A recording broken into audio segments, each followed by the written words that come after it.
Ова е приватната болница Шендети во Мала Речица, Тетово. Инвестиција на брачната двојка Адил и Сехаре Мустафа. Во 2001 Али Амети од ДУИ и Бранко Црвековски повикаше на белчалбарите да дојде да инвестират во Македонијата, да го развијат Македонија. И ја прифатив да дојдем да инвестирам. И 2002 почнав во Тетово Мала Речица болница објект 8 спрата, околу 5000 квадрати. Болницата никогаш не проработе. Проблемите почнале кога доктор Адил зел банкарски кредит од 1.650.000 евра од Унибанка да ја заврши опреми болницата. Но докторот вели дека банката не го испочитувала договорот. Ми беше одобрен 650.000 евро. Барав 1.650.000 евро.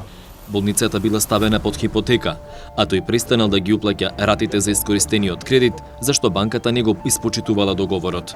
Банка после ми бараше мито, не ми пушташе пари, каже да добиеш 1.600.000 мора да даеш.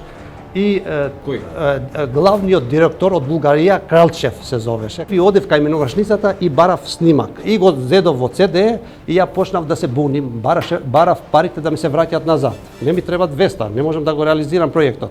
Тие ме убедија дека ќе ми пуштат други пари и помина 5-6 месеци пак не ми пушташе пари и ја со таа CD одив со овој представникот од Тетово кај Унибанка и му го пуштив снимката. После се собира сите, Кралчев, сите како бара пара и каже докторе, ајде да се договориме оваков, да го скршиме, да го уништиме во овој CD, еве ќе ти пуштиме пак пари. Директорите го убедиле инвеститорот гинеколог да не тужи со тоа што нашле нивен VIP клиент од Прилеп, кој ќе се обидел преку бизнис план да ја спаси болницата. Но тука уште повеќе заглавиле.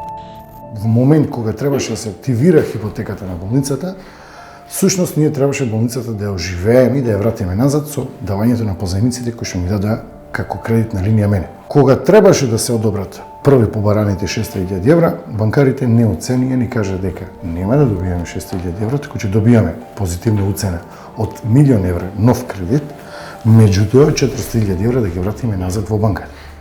По основ на мито, корупција и слично. Поминавме низ тежок период каде што и двајцата успеевме да некако да се согласиме со доктор Адил, да таа сума од 400.000 евра биде всушност 200.000 евра, да ја намалиме на пола, а за тие 200.000 евра всушност од банката па да добијаме куќа, која што претходно е заглавена во банката заради промаршени кредити на трети лица, на четврти во ситуација, и ние треба да ги испериме промаршените кредити на банката. Банка не смел да дава негативен пласман кога е под судска постапка. И ја од банка барав пари, не да ми дават негативен пласман. Унибанка побара од нас да овие пари всушност ние ги испериме преку различни трансакции, преку други фирми и повторно да се вратат назад. Затоа што доделувањето на пари од банка во фирмата, првата фирма, всушност болницава, и истите враќање назад е видливо од авион. Трансакцијата може да ја види секој, и Народна банка, и првиот инспектор кој што дојде да контролира банката. Меѓутоа, кога парите доаѓаат во болницата и од болницата излегува по некаков основ, било каков, веќе тука контролата завршува Народна банка. Банката е чиста. Обвинителот Сашо Рајчев еднаш ја отфрлил кривичната пријава. Вишето обвинителство му го укинало решението на обвинителот. Рајчев тврди дека потоа биле направени проверки, испитани сведоци и оштетени и било изготвено вештачење. За вештакот пак е поднесена кривична пријава. Вишето обвинителство ја потврдило втората одлука на обвинителот.